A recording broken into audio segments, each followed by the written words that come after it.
Sterlin, please greet Communications Ambassador for Bitcoin.com.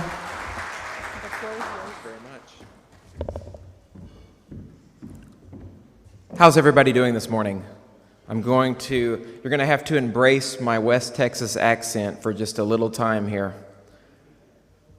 So money is what we're going to talk about today. The evolution of money, specifically the psychological evolution of money. Money is one of those strange and mysterious topics. It elicits very powerful emotions in people. It's often been associated with greed, envy, hatred, happiness, and excess. So money is very palpable on the human mind. It invigorates us, but it also unleashes a smorgasbord of emotions deep inside of us. So the interesting thing about money is that there are these group of philosophers that we call, actually non-philosophers that we call communists.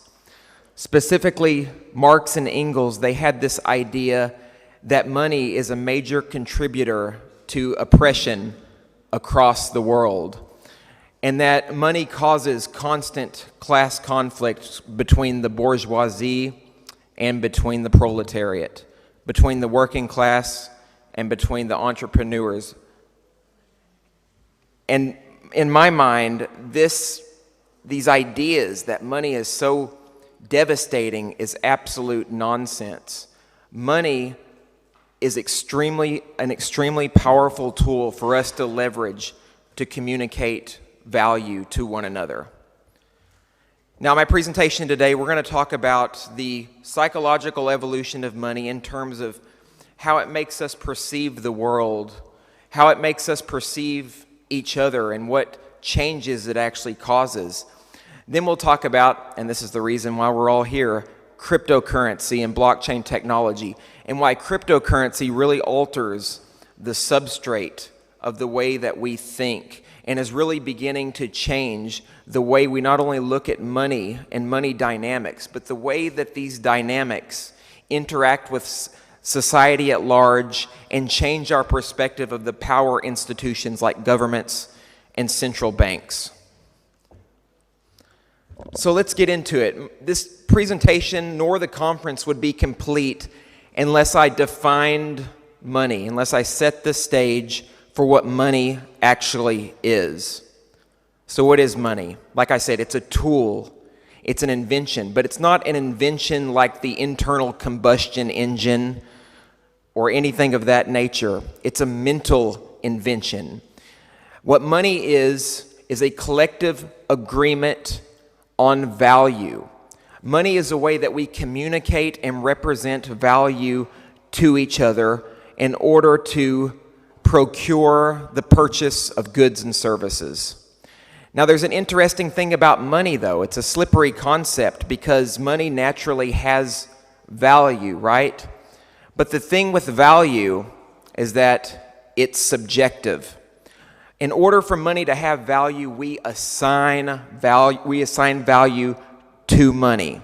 There's some people who believe that money value is intrinsic, or there's some type of intrinsic property in money that makes it valuable. What they really mean is that some monies have a use case or a utility. For instance, gold and silver have been used in industry, jewelry, computer making for ages.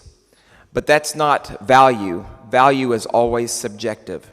Matters of fact, I believe a major pioneer in this cryptocurrency renaissance that we're experiencing, Andreas Antonopoulos, said it best when he said that money is a collective hallucination. Money is the value that we imagine in money is purely that, the imaginings of a society. And some people may think, well, this seems kind of bad. Maybe the Marxists are right. We're hallucinating that this stuff has value and that it has meaning. But I think that there's an element of poetic beauty to money. The fact that we can come together and determine how value should work in society for the purposes of evolving our species, for the purpose of moving on to the next step. Because ultimately, money is a technology, and like all technologies, they grow and they evolve. and they go in a stepwise fashion, just like mathematics grows on itself as more people add to that particular area. So let's talk a bit about, now that we've defined money, let's talk a bit about its history and its origins. The evolution of money isn't complete without having some type of grasp or understanding about where it comes from. So before money was actually invented, what we had was a barter system. Ancient humans living in the high Paleolithic African savanna often used trade via the goods that they had with each other in order to secure some kind of value exchange. But the problem with this type of trade, the barter system, is that it's cumbersome, it's incomplete, and it's difficult for people to exchange value in a precise way when they trade. For instance, if you went out and you slayed your woolly mammoth and you needed a pickaxe, you're unlikely to trade that woolly mammoth for a pickaxe. So you're going to go about doing the dirty business of cutting said woolly mammoth up into pieces to trade for the pickaxe. Probably not the best way to go about transferring value. This is why early cultures oftentimes embraced a hunter-gatherer, shared community type of mentality, which is fine, but it did not allow humanity to grow to the next step. So with the invention of agriculture, with the invention of farming, of being able to plant and grow crops, with livestock keeping, we had to find a way to communicate value in a different way. Therefore, we invented some early forms of money, which just means we attached a value to things and decided that these objects have value for us to trade. So some of the earliest forms of money were cowrie shells. We used feathers, beads, spices like salt and pepper have been used as money over the years. And has anybody been to prison? Okay, so not a lot of hands raised in the crowd. So in a prison environment, all kinds of different things have been used as money, everything from cigarettes to stamps and anything else that a prisoner could get their hands on. But one of the important things about money, for money to be good, it always has a couple of properties that define it and provide it with integrity. And I'm just going to name a few. So one of the important properties is scarcity. If your money is scarce, it has natural scarcity to it, that's going to lend itself to being more valuable. So money also has to be transportable, it has portability, we can easily trade it between one another. So get this, probably the woolly mammoth wasn't portable, is that right? Everybody would agree with that statement, correct? Okay. So all of these different types of monies that we had early on were useful, but maybe they didn't meet all of the criteria for what makes and constitutes sound money. Eventually, and we'll get into this more deeply, some individuals decided that maybe we should use coins, maybe money should be invented, and then we should have financial institutions that allow us to save money. These inventions really cropped up around the time that ancient Mesopotamia was flourishing. They practically invented banking for all intents and purposes. But then the kings, the queens, the political elite, etc., decided that having a gold coin or a silver coin with their face imprinted on it to delineate value was a good idea. So this heralded the age of the transferability of gold and silver as money.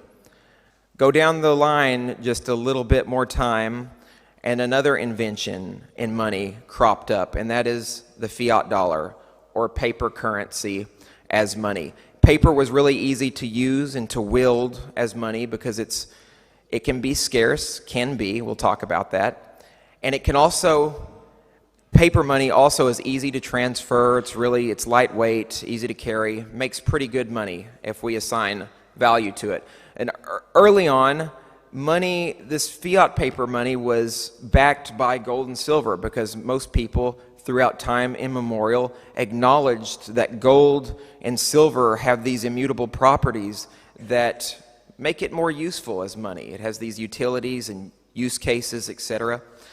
But when economic crisis started to stir and embroil the nation states, these politicians and ruling elites realized that they can't have money fiat currency backed by gold if the economy collapses or in times of economic crisis because they can't easily just print out as much as they want in order to attempt to stabilize the economy.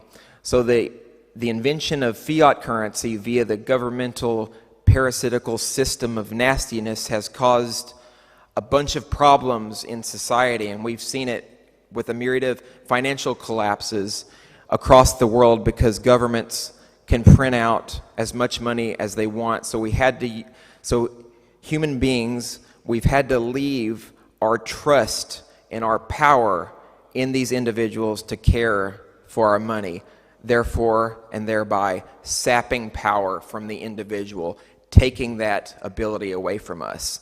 So let's chat about that a little bit more and dive into the psychology behind fiat currency and really what it means to be embedded in a fiat currency society. So as I mentioned, this type of money is based on control. And I think I have some money in my pocket as an example.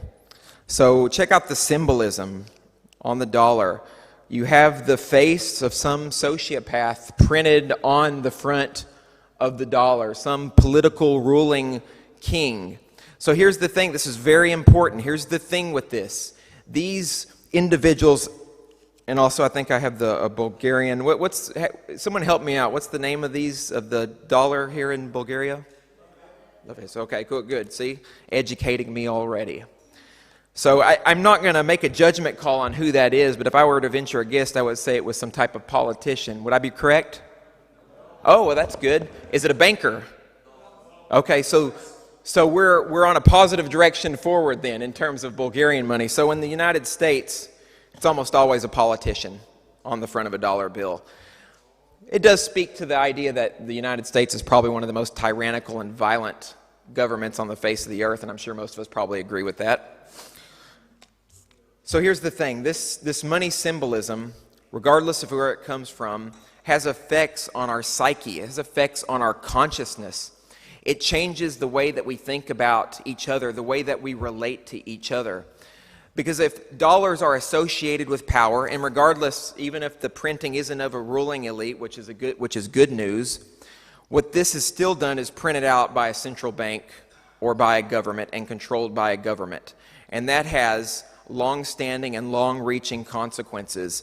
The knowledge that that's what's taking place is causing widespread turmoil in society, but luckily, we're beginning to correct these problems with cryptocurrency, Bitcoin, and we'll get to that in a minute. The point is we have to work to abolish this master-slave dynamic that has overtaken society and caused so many problems. So this fear of money, I think, is really at the crux or the heart of the problem because it's associated with power dynamics. A lot of people haven't had a monetary education. It's probably a lot different in Europe, but as I was growing up and going to school in the United States, in Texas, I didn't receive any practical education about money. I wasn't taught about how to save, how to take care of myself, and even that money mattered.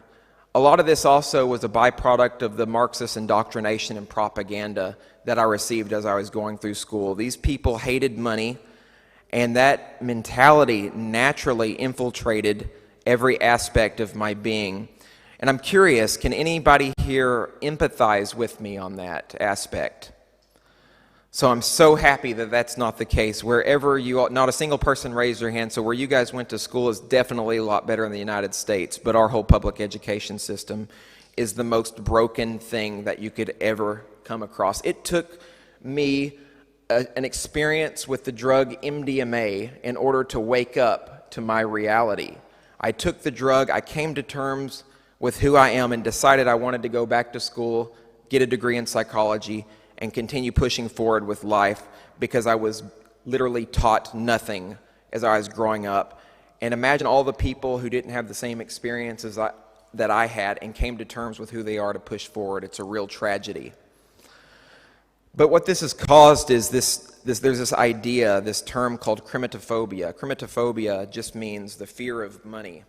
And that's what I had growing up, a fear of money, an indoctrination that money was bad and that the wealthy people and the elite were enemies, that entrepreneurs were bad people. I bet I'll get some hands now. How many people in here are entrepreneurs? I know that there's more than 5 in here. So that's a really bad thing to think that entrepreneurs and people building things are troublemakers or the ones who are causing harm to society. That's backwards. It's these people on the front of this $20 bill that have caused us some of the most problems in society. Now, one of the important things about having discussions in this realm is that you're probably thinking, wow, is this guy just pulling all of this information out of his ass? Did he not do any kind of research or have any kind of logical conclusions about why this is the case?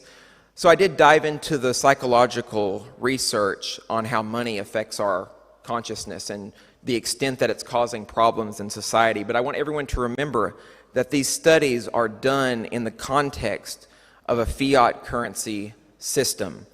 So there's one study, and these are all in the United States, and that speaks to my experiences. This is a Parents, Children, and Money survey that T. Rowe Price conducted in 2015. It's the Parents, Kids, and Money survey. And according to this research, 3/4 of parents had no ability to educate their children on financial issues. They could not speak to their children about money and the practical use cases of money. They just either ignored the topic, danced around it, or didn't want to have any type of conversation regarding it. In this sense, one can think of money topics throughout the years, especially in the fiat currency system, as kind of taboo. It's considered taboo to have these discussions. So this, if you had similar experiences as me, it's validated by this kind of research. Let's get deeper. So I talked about these power elites oftentimes losing connection, losing their ability to empathize and relate to other people. There's this study that was conducted, and I'll give you a pre-warning. It was conducted in California, a hodgepodge of communist and Marxist ideas that have been dangerous. But this research is really interesting. It's called the money empathy gap. And during this particular research, the researcher, Paul Piff, used a little room and put a monopoly board in the little room, and he pitted 2 opponents against each other at a game of Monopoly. However, there's a catch. In this Monopoly game, he provided one of the players with an advantageous situation in that they had double the money, double the dice rolls, and double. You guys have played Monopoly, right? Okay, good. So we're on target. And double the dice rolls. So, and the other person had to play the game normally. It was considered disadvantaged. So this is what happened. They started playing the game as normal, and both players seemed like they were really enjoying the matchup. They were laughing, bantering, everything was good. But several minutes into the Monopoly game, the advantaged player who started out advantaged began to mock the other person, began to grunt and gesticulate and be altogether ugly to the other person. The researchers also left a bowl of pretzels in the research room, and the person who was advantaged hogged the pretzels, took the pretzels and ate all the pretzels. And then as the person who was advantaged moved their piece around the board, he would slam his hands down every time he moved a piece to taunt the opponent. So the researchers, Paul Piff and team, concluded that what happens when someone is advantaged, not necessarily when they're rich, but when they are advantaged in some way, they lose their ability to connect with that other human being. They lose their ability to parse the nature of the other person. So empathy is disintegrated in that moment. I'll say it one more time because it bears repeating. This game, Monopoly, is played in the context of a fiat paper currency system. It's played under the auspices of this nasty totalitarian system of financial control. So in my mind, it's no wonder that people naturally lost the ability to connect with other people because of the underlying psychological power dynamics at play. There is good news, though, and this is why everybody came to this conference, and this is one of my favorite things to talk about.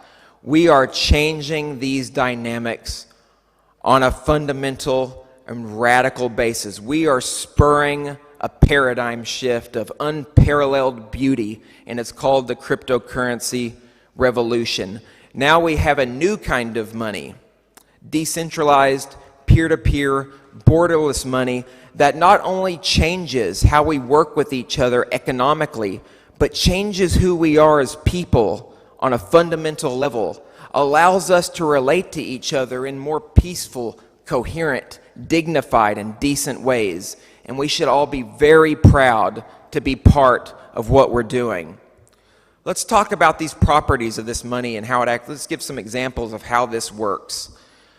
So I'm not going to go into basics. I would imagine most people here have a decent grasp of how Bitcoin and cryptocurrency works on a fundamental level. If not, speak to me after this event, after this talk, or watch one of the presentations that give an introduction on this.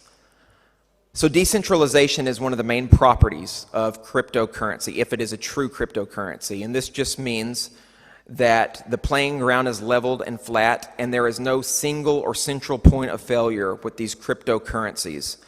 This is diametrically opposed to the banking system, right? The banking system is totally centralized. It's controlled by a small group of individuals, and this is ubiquitous and global, that this is how the monetary system is generally controlled. I would say that the United States Federal Reserve System has the largest monopoly on currency in the world, bar none, hands down, disgusting. Cryptocurrency is changing that dynamic also because it's peer-to-peer. Cryptocurrency, in a cryptocurrency transaction, I can send money to you without any kind of intermediaries hovering over us, waiting to expropriate a piece of that transaction. Peer-to-peer means that Alice and Bob get to interact with each other directly. What does this do for relationships? If you're able to interact directly with people and communicate value with them directly, rather than have somebody siphon your communication between each other, it means that you're going to be able to relate to others a lot better. You're going to be happier, more excited, and money like cryptocurrency is going to make you more positive. It's going to push you forward into terms of how you relate to your community. Cryptocurrency is also borderless and permissionless, meaning we can send funds not to Alice and Bob in this room, but also from Alice to Bob, cross-culturally, cross borders. Doesn't matter if those borders are geographic or if those borders are national. Wherever you are in the world, we can send you cryptocurrency. And to me, this is one of the most beautiful use cases that gives cryptocurrency its value. So if I'm sending money from here to Japan, let's just say it's $1 million. If I send $1 million of fiat currency, how difficult would that be for me to send? Yeah, really, really difficult. So difficult, in fact, let's just use an example. If I was in the United States and tried to send $1 million, let's say I tried to send it to Afghanistan. What do you think would happen to me? Probably get locked up in a cage, drug off to a cage by some thug in a costume. Here's the thing, though. With cryptocurrency, we ignore that. We just send money to whoever we want to immediately with no problems, no concerns, no worries, and especially no middlemen making us write down all of our personal information and then charging a nasty fee. Cryptocurrency has solved this problem once and for all. And this use case is so massive that I'm surprised more people don't talk about it with as much jubilation and glee, because it should be discussed regularly. Lastly, and we won't talk about every single feature, and some of these features are tentative depending on the cryptocurrency that you talk about, but this piece is both good and bad depending on the context. But cryptocurrency, this includes Bitcoin, Bitcoin Cash, etc., are transparent. This is important for relationships because if we're a leader in society, say we want to donate to a charitable cause, in order to do this, generally we would want to be transparent and upfront and honest about our transactions on where that money is going. So with cryptocurrency, we do this without a problem because these blockchains, depending on which one you use, Bitcoin is in this case, is all transparent. All transactions can be viewed on the blockchain. So if you're trying to change society some way, try to create some initiative, have some kind of charitable work, wouldn't it be nice to just simply be able to show where all that money's going without having to worry about trusting someone to tell you? Who thinks a politician is honest about where they send the money? Not a lot of answers, and that's a good thing because at least in the United States, most of their money goes to some nonsensical pork belly project, lining their own coffers, or to blow children up in the Middle East. That's where the money goes. But now you can be transparent with the blockchain and show exactly where your money wants to go if you want to be. And I think that's really important, especially for people who are trying to lead this new wave of society. Is it possible I could have some water? Thank you. So one thing, I didn't mention it on the last slide, I don't want to dive too much into the politics, but this presentation is about cryptocurrency. It's not about random experiments on the blockchain. Thank you. It's not about some other use case. It's about currency. In my vision, cryptocurrency is the killer application for blockchain technology. It is the technology that we should be radicalizing for mass adoption. Now, this has been a political issue and discussion, and we're going to really delve into this a minute in the cryptocurrency universe. There's been two differing camps on how to properly scale a blockchain, how to upgrade it, how to grow it for future use cases. And in my opinion, cryptocurrency has to stay cryptocurrency in order to spur this psychological paradigm shift. That's why I support the upgrade for Bitcoin Cash, because it matches the early vision of the creator of Bitcoin, Satoshi Nakamoto. And that's not to deify this individual, as some people have claimed. It's to deify the ideas. The idea that in order to change society, we have to have a rapidly adoptable, easily accessible cryptocurrency that everybody can use, even the most porous and destitute places in society. Without that ability, we're going to lose this revolution. We're going to be enmeshed in a circle jerk of competing nonsensical scams, frauds, and other bits of nonsense. So cryptocurrency is what we have to focus on. That's as deep as I'll go into the politics, but I do want to discuss another aspect of this. Some of you will think, well, how can cryptocurrency change our mind about society if there's all this hostility in this space, if we're arguing and bantering with each other about how to change and upgrade the protocol? And in my mindset, this is already a good thing. We are finally getting an opportunity to negotiate via our communication skills in a political context. Has anybody here tried to fork a government? Tell me, how easy is that to accomplish? Who can fork the central bank? Didn't think so. So what we can do in the cryptocurrency space is finally learn to compete with each other on even grounds and discuss these ideas with each other, so that we can come to terms. And if we can't come to terms, now we've got our own chain or our own technology, and it's a beautiful thing. So this is allowing for ventilation of pent-up frustrations and aggression. In the financial system as it currently stands, this pent-up aggression and rage is either pushed down into our body, into our being, and then released as anger in other places, perhaps in the household through the beating of a child, or perhaps in the battlefield of war and all the bloodletting that takes place. But in cryptocurrency, now we can ventilate all of those nasty ideas in a different form of politics, a politics of kindness, a politics of decency, and a politics of goodness. So this is going to create a new psychological trend in how we resolve disputes. It already is. You couldn't debate. Yeah, it's true. Politicians debate with each other, right? They grapple, but it's all charade. It's all illusion. It's all for the show. It's not because they're going to actually change anything on a fundamental level. And when they do change things, notice that it benefits them the most. In the cryptocurrency space, that could happen. That's true. It could benefit one camp the most. But what matters in the cryptocurrency space is the network effect. If we're able to develop our chain and our technology and more people come to it and it's innovative, well then let the market speak. Let the market tell us which chain is going to win. In politics, that doesn't happen. They argue between each other, but at the end of the day, somebody's still pointing a gun at somebody else. Not the case in cryptocurrency.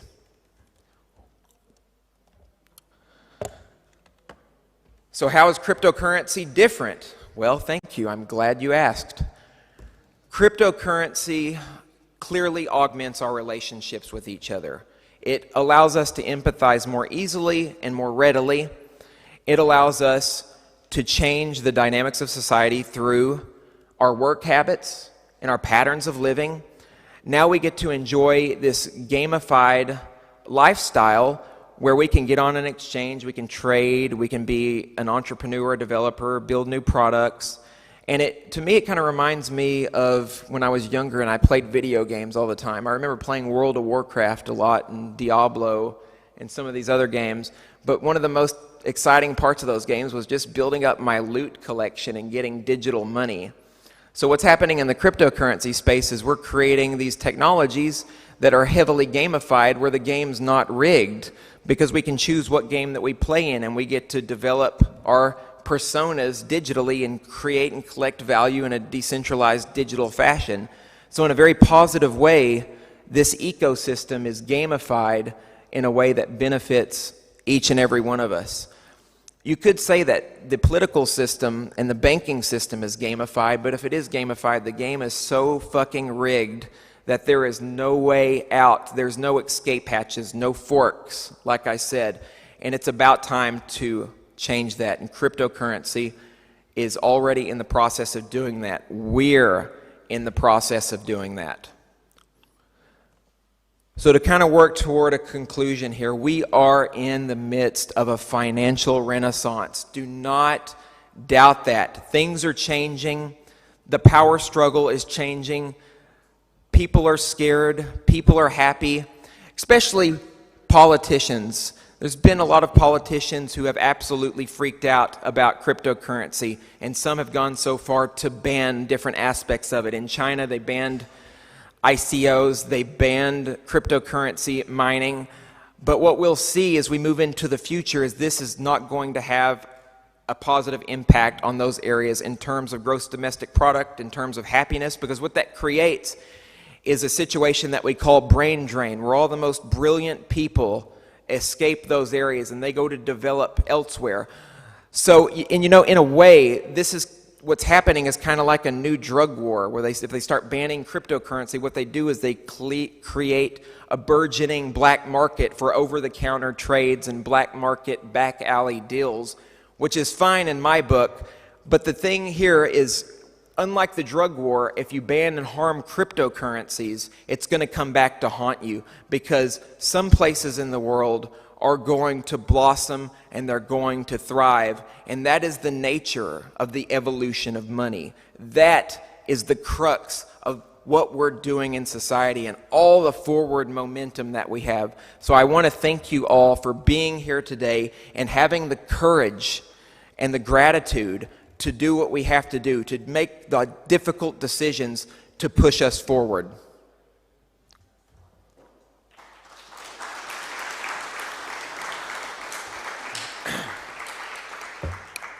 And now I believe I have, what's my time for questions?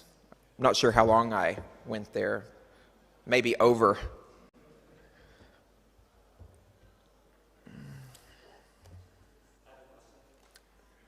Ite.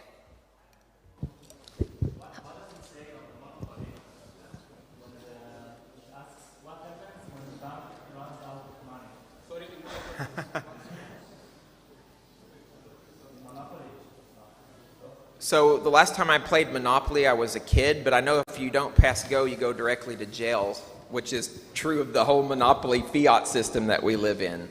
So yeah, bad thing, right? Thank you, Ite. Questions? Yes, how soon do you believe crypto will become mainstream? And do you believe cryptocurrency will, when it does become mainstream, will it substitute fiat or will it coexist with fiat? Yeah, that's a really great question. So let me pull out my crystal ball here and take a few whacks at it. The thing about this space that we're in is things are moving at such a rapid pace and new things are cropping up so frequently that it's really hard to take a guess at when that's going to happen. But I would say at least within the next 5 to 10 years, and that might be long for some people, but there's a lot of hurdles that we have to overcome in terms of governments, regulations, different ideas of how to control the cryptocurrency, plus our own internal disputes on what cryptocurrency chain is actually cryptocurrency, and should its use case be digital gold, should it be currency, how should we go about this? So as soon as all those problems get resolved, and no doubt they will get resolved, we will start seeing more user adoption on the retail end. And I think that's most important. We have to have more businesses, basic businesses, brick and mortar places like retail companies, grocery stores, accept cryptocurrency at the point of sale. None of this nonsense where you have to load up your credit card with cryptocurrency in order to use it. We just need to get out of this system, this Visa and MasterCard network system, and get away from that, because the tools are here. Cryptocurrency exists. The cat is out of the bag. Pandora's box has been unleashed, and that's how we should move into the future. So I would say 5 to 10 years. My hope is that it happens quicker than that, but at the way things are going, it definitely will be pretty soon, I would say. Yeah. Thanks for reminding me. So this is between what is and what will be and what I want. Fiat currency just needs to be placed in the trash can and entered into the dustbin of history. My hope is that it doesn't need to work hand in hand with fiat currency. I could see something like precious metals and cryptocurrency going hand in hand to some degree, but fiat currency is absolutely useless. The only reason it has value, of course, there's the collective hallucination part of value and the fact that we agree, but a big contributing factor to why people mostly use fiat currencies is because governments enforce the use of fiat currency. Just going to give an example of that. In the United States, an individual by the name of Bernard von Nothaus created a company called the Liberty Dollar, and he started printing his own money and minting his own coins that were actually backed by gold. And he started passing this money around, and people started using it, trading it. It didn't take long before his company was raided by the feds, and he was charged with counterfeiting, wire fraud, a whole gamut of charges just for competing with the government and issuing his own money. So that'll continue to be an issue too as more cryptocurrency crops up and people use it.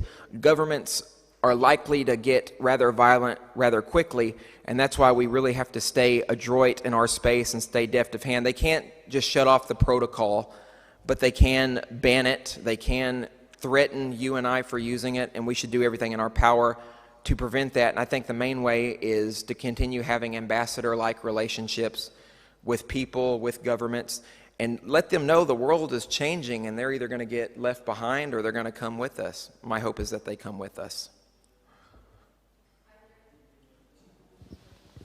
Hello. Hi, this is Lily Jekova. I want to ask one question regarding to Bcash, and I was wondering, will Bcash ever stop using the brand of Bitcoin, or? Yeah, so Bitcoin Cash is a branch of Bitcoin, and it has the properties that Bitcoin was intended to have. So I don't think it's an issue of branding. It is also Bitcoin. And I won't sit here and argue the merits of which is better right now, but I personally think that Bitcoin Cash has more properties of Bitcoin that Bitcoin originally had. So I don't see that as an issue. Yeah.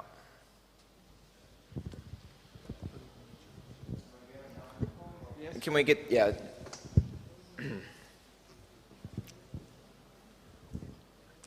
So, since we're on the topic, and you're saying that cryptocurrencies are decentralized, how would you explain the fact that 60% of Bitcoin Cash is controlled by 6 people? Good question. Bitcoin's not much better off, by the way, in that regard. Just going to say that. But I get this question a lot. I go to a lot of conferences, I travel to a lot of venues, and I do a lot of public speaking.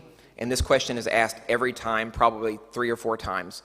So my first response is the problem of mining centralization is overstated. In my opinion, we need to get to as much decentralization as possible with these networks, and I think as we gain more mass adoption, we will. But it's overstated because the incentives for miners to harm the network is very, very astronomically low. So the larger the network, the more incentive miners have not to conduct some type of 51% attack or some kind of double spend attack. It would be like shooting yourself in the foot. No, shooting yourself in the head. Sure, you earn a few million maybe in the process of conducting attack, but you shit on the value of that cryptocurrency the moment you attack it. And even in the off chance that an attack did take place, which happened on the Zencash network, it didn't destroy the cryptocurrency. They simply realized they had a problem. They pivoted and started working to resolve those problems on their network. So the problem of mining centralization is way overstated and way too inflated in the space that we're in. I want to make another point. Even if we do agree that centralization is a problem, it's only a problem because we lack mass adoption. So the more people that we can get cryptocurrency in the hands of, the more mining operations that are going to crop up, the better technology that we're going to have, and it's going to be global. So yeah, in the early days, there's going to be some centralization in the mining companies and networks. Some people are too scared to mine, too scared to innovate. Governments are out there, like in China, issuing regulations and just being outright nasty. So this is a problem that's, 1, overstated, and 2, is going to be resolved in the future anyway. What's important and what we have to maintain on these networks is the property of censorship resistance. This is something Roger mentions quite often, and I agree wholeheartedly. It doesn't matter if it's more centralized so long as Alice and Bob can transact with each other and not worry about having that transaction seized or interrupted. And to my knowledge, not on Bitcoin, Bitcoin Cash, neither one of those platforms have had a censored transaction. Now, one could make the case that Bitcoin has had a censored transaction in the sense that a fee market cropped up last December and people's coins were stuck in the mempool limbo for eternity. But anyway, we get technical a little bit with that. But the point is, neither has had true, let's seize your funds type of censorship that's occurred. So decentralization, sure, we want as much of it as possible. It's an important property, as I discussed. But early on, it's not going to kill us. Hope that helps. Yeah, I've got the mic, so I'm next. Aside from proof of work, do you see any interesting consensus mechanisms out there? Absolutely, I do. That's a great question. So the main talk here was on cryptocurrency, which for the most part, the most popular ones use proof of work. But I've become a pretty big fan of delegated proof of stake. So delegated proof of stake, for anybody who doesn't know, is a consensus mechanism that the Steemit platform uses. And there are some criticisms of Steemit that are out there, but I used the platform very early on. For anybody who doesn't know, it's a blogging platform where you can actually get cryptocurrency rewards for writing articles. I was an early adopter on that platform, and I did very well on it. And basically how it works, it's kind of like Reddit. People upvote your content. But what's cool is through this delegated proof of work protocol, when somebody upvotes your work, it delegates blockchain rewards to those people based on stake others have in the platform. And this also works as a way to verify and timestamp transactions and secure the blockchain. So I really like delegated proof of stake. I think there's even a place for proof of stake, maybe a proof of stake, proof of work hybrid models as a way to sort of reduce the energy costs with cryptocurrency, especially Bitcoin, Bitcoin Cash.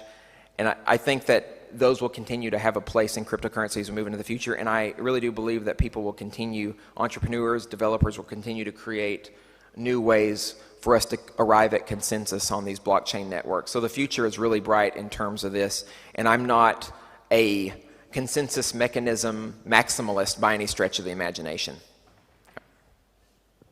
Yeah, I have one question. I really hope that the cryptocurrencies will become the mainstream, that the people will use it for everyday cases. But do you think that people are ready for this? And do you think that they really want it, or maybe they want some kind of centralization because they feel more secure because using banking now is easier? I said I don't like this, but maybe most of the people still believe in the centralized systems and they prefer the cryptocurrencies. I mean, they prefer the fiat currencies, not the crypto ones. Right, yeah, that's a good question and comment. And I agree with that wholeheartedly. It's kind of like the Matrix, right? Not everybody is ready to be woken up. And that's the case with this cryptocurrency revolution. Some people are really happy using government money and they feel secure and safe in government currency because it's what they've known, it's what they've had, it's what they've been indoctrinated with since childhood. But that's why I think that education and philosophy is extremely important. For anybody who's unfamiliar with it, we do a conference in Acapulco, Mexico called Anarchapulco that's growing tremendously. Jeff Berwick originally started it. There's a bunch of really good organizers. And we have a cryptocurrency day, but we also have a day where we just talk about ideas, where we talk about philosophy, where we talk about educating people in the voluntarist and anarchist communities so that we can get them on board with what we're trying to do on a philosophical level. But I think also important is that we just have to make this technology as usable as possible so that it doesn't matter if they agree with the philosophy or not. If the technology is usable, it's pragmatic, and they find that it's useful, they're going to get on board by virtue of that. But the education component of it is vitally important. Yes.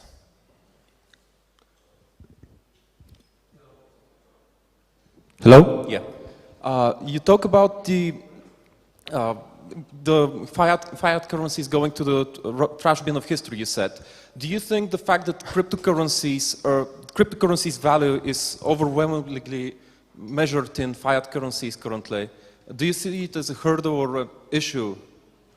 Yeah, the issue that you're pointing out is that in economics is the unit of account issue as a property of money. So cryptocurrency, and this is a problem, does not yet have its own unit of account per se. You don't go to the store yet and pick out your item in cryptocurrency. This is one of the reasons why there's been like a stable coin sort of revolution cropping up where people are trying to create stable coins so it's doesn't appear so volatile. So yeah, I don't think that it's good that we have exchange ratios based on the fiat dollar, but just because we're enmeshed in that value system, that is currently how we're understanding the valuation of cryptocurrency. So it makes sense from a historical perspective and from a paradigmatic perspective. But these cryptocurrencies, there's no reason they can't be used as a standalone unit of account as we move into the future. When will that happen? Again, I don't know. Crystal ball, let's think about it. But that property can be replicated in real time and in real places with cryptocurrency. How am I on time? Good? Okay. Some more questions. Hi. What do you think about KYC and AML? Burn it. Burn it. Totally. So, okay, I'll clarify my burn it comment with something. So I realize that there is a practical reality that we all still live in this system, and in order to use a lot of the services in the system, we definitely have to use KYC, AML, etc. If not, they won't let us transact or they'll come arrest us. So understandably, if we use those services, quote unquote, then we just use them. But I think we should take a step back philosophically and think, is it acceptable that all of our transactions are constantly traced and people have to know every bit of our background and who we are? I think that is an egregious invasion of privacy, because when we're transmitting and communicating value, we're essentially transmitting a part of who we are, a part of our labor, a part of our industry, a part of our humanity. And so we definitely should not have to provide all that excess information. I think there may be some private ways, some market solutions we can discover for that using blockchain technologies that are on an opt-in and voluntary basis. And I think that would probably be fine so long as we're not forced to engage sort of in this coercive system of control where, sort of like in George Orwell's 1984, we're always being watched and monitored and all of our identification is always everywhere. Some of that can't be I guess you have to deal with some of that in the current system we live in, and even in the digital universe. But there will continue to be more ways to sort of lock up that information on a blockchain and only give it to certain people who you want to give it to. So that's my thoughts on that. Thank you. Yep, no problem. And I got another question here. Sir. Do you think that government-issued currencies will pave the way for adoption, or will absolutely kill crypto? So can you repeat the question? Do you believe that government-issued digital currencies, because you said like war to fiat, okay? But do you believe, because now there are projects trying to promote government-issued cryptocurrencies or currencies, do you think they will pave the way to true adoption, or they will just kill the crypto? Yeah, like that's a really good... Like the free crypto that we know and we hope Sure. for. Yeah, that's a really good question. I missed the digital currency that government's creating part. So we know that Russia has looked in creating the crypto ruble, et cetera, and some of these other governments have looked in creating their own cryptocurrency. So here's the thing. I don't think there's going to be a problem. It's definitely... I don't think it'll necessarily pave the way for cryptocurrencies. When governments get into the cryptocurrency space, they're not actually going to create a cryptocurrency, right? Everybody knows that. They're going to create some kind of network-based scam coin that is totally accounted for and that they can control on a fundamental level. A real cryptocurrency is going to be decentralized and have the properties that Bitcoin Cash, in the sense that it's open source, everybody can see the code, mess with it, tinker with it, and Alice to Bob, peer-to-peer transactions actually take place. So governments won't actually create a cryptocurrency. They'll try to scam people with some digital shitcoin, and what we're going to have to do is steer clear of that. But by the same token, when governments start talking about it more, it might pique people's interest. And in either case, their currency is still going to have to compete with actual cryptocurrencies. So now the market has been fully busted open for market competition, and in some cases, market cooperation. Yep. Thank you. So a follow-up question. And then this guy.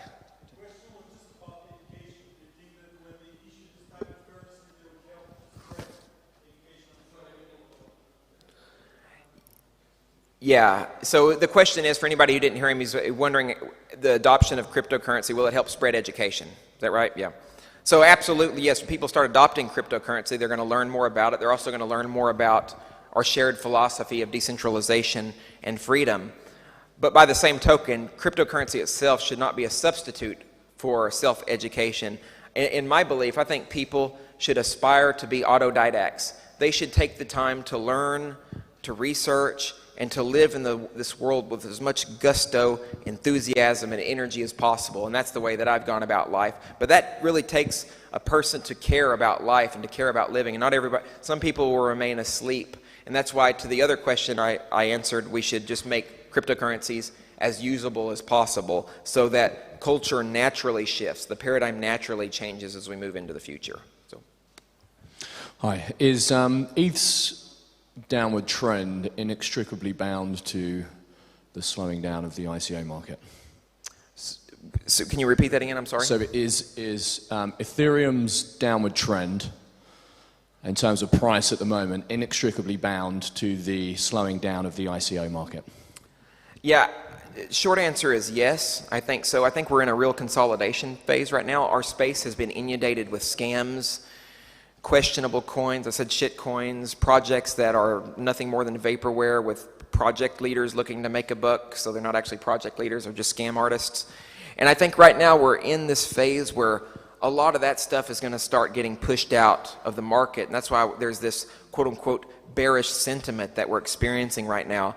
But that's natural. Anytime a new technology, when the internet cropped up, there were scams galore. You had pets.com that infiltrated the internet. So the same thing is happening in the cryptocurrency space, and we're going to start seeing a lot of these scammy type of coins being removed.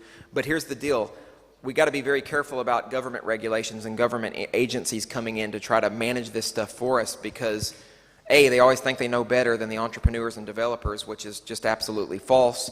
But the other thing is they just try to solve all the problems with violence. So what we really need is a lot of self-governance. We need people in our space developing platforms and innovative ideas that allow us to solve those problems of the scam artists and the bad coins, etc., ourselves. You know, and just a little afterthought, Ethereum is one of those really interesting projects in the sense that it allows for all these smart contracting functionalities, et cetera. But honestly, and one of my colleagues at Bitcoin.com, Gerald, said that the best use case, I believe it was Gerald, said that the best use case right now for Ethereum has been a scam token. That's probably not a good use case for a technology. So hopefully something is created on that project that actually represents a killer application. It just doesn't exist yet.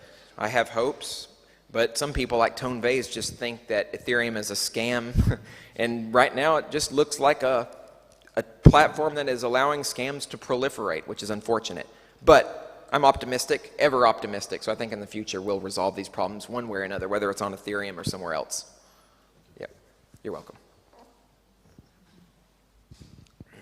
Hi. Hello. George Jesus here. Thank you very much for this talk today. Welcome. I have one question, and it is about the stable coins that are emerging more and more now, of course, due to the volatility on the market. But what I'm thinking is maybe until we have a complete ecosystem with independent exchange of value within it, and ecosystem in which all projects are thriving and are creating value, so they're creating the demand for their tokens, we will need something more stable to be able to make payments. Because in our project, we are developing a marketplace, and we need to hold some funds until they are exchanged, and there is a big volatility. It's a great issue for us. So what are your thoughts about the stable coins at this point? Because we really want to move forward. We don't want to hold back until everything is stable. You know, we need to progress further. Right. Yeah, good commentary and good question. So I'll say first off, I'm not an expert in the stablecoin arena right now in the cryptocurrency space, but I do like the idea of having some coins that are stable so that we can actually use them and live off of them. And I know that it's very challenging for business operations to use cryptocurrency regularly because of the price swings. The up and down momentum is definitely a turnoff. So yeah, I think a stablecoin solution is one. But you know what I think the real solution to this problem is? Mass adoption. The more people who have cryptocurrencies, the more people that are using it, the more market penetration we have, the more stable these cryptocurrencies are going to become. Now there's a little bit of a caveat to this. Dollars, fiat currencies are stable because governments enforce stability via different kinds of price controls, etc. So really what that is the illusion of stability. In earnest, we live in a chaotic universe where you can't predict what's going to happen tomorrow, much less predict some kind of currency and what it's going to be tomorrow. You can only provide the illusion of stability using some type of bureaucratic enforcement. So I think using technology to create a bit of more stability mixed with mass adoption will eventually get us to the point that we want to be. And then the question from the gentleman over here, we can also start to use cryptocurrencies as a unit of account. On this particular subject matter, I recommend going to the Nakamoto Institute online and reading the articles that Daniel Krawitz wrote on the subject matter of volatility. They're really good. The guy's a bit zany. I like him, but check out his articles. So, yeah. Time, am I good? Okay, cool. Hello, my name is Anton and I'm part of a cryptocurrency marketing agency. And I would like to hear your opinion about what do you think of Bitcoin Cash platform, and is it possible to replace Ethereum for the ICO creation? Yeah, that's a really good question. So Bitcoin Cash, for anybody who doesn't know, the developers enabled the opcodes, which basically allow for people to create all kinds of platforms and create all kinds of projects on top of Bitcoin Cash. This includes the ability for it to begin the process of tokenization, which we just talked about this issue a moment ago, and that could potentially be a bad thing if we haven't resolved the issue of scamminess. But over the long term, it's possible that that could happen. Bitcoin Cash could be a more usable environment for the creation of smart contracting platforms, etc. But it really depends on a bunch of variables. I think the fact that Bitcoin Cash has an expanded block size and is really easier to use and is ready for mass adoption, might make it more interesting for developers because, you know, Ethereum has had the same scalability problems, actually worse than Bitcoin Cash and the Bitcoin network have both had. So yeah, it's a possibility. I personally don't have a stake in it. I just like Bitcoin Cash as cryptocurrency. People want to build projects on it, that should definitely be allowed. Like, you know, I don't think anybody should try to police that. At least let people decide by minor vote, etc. So yeah, that could happen. That's fine. If not, that's fine too. I just know we need to use it as cash and get it to as many people as hands as possible. The important thing in our space right now should be mass adoption. Mass adoption should be the focus. None of our projects will matter as much.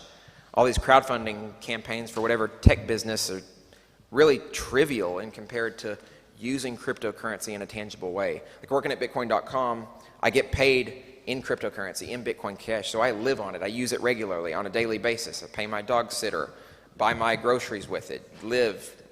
That's just so important to me. Yeah. Thank you. And another small question. What is your prediction of the Bitcoin price by the end of the year? This is what always happens. So I'm going to say probably 5,000 or so. A lot of people have very positive predictions. So let me justify my low price point, and it could even be a little lower than that.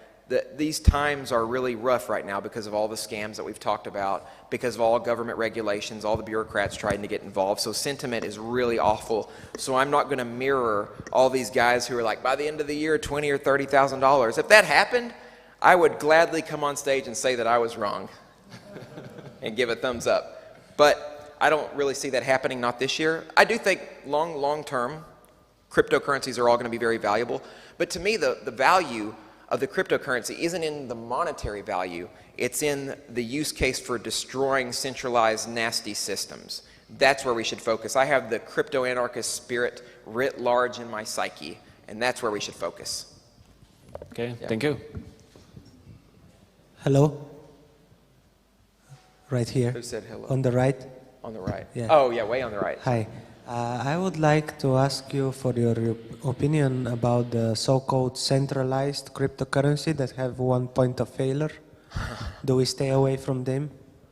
So this is like the discussion we had a minute ago, this is a tricky subject. Some cryptocurrencies, as virtue of where we are in the ecosystem, are a bit more centralized. And I don't think we should stay away from them, but I think we should work toward creating solutions for problems of centralization in order to maintain the censorship-resistant properties and the other properties that make cryptocurrency so useful and so good for all of us. Now, I would recommend staying away from anything that's a scam or anything that uses a ton of buzzwords in their white paper to elucidate their alleged product 30 pages later or 100 pages later. So we should stay away from those for sure, I think. Thanks. Yeah.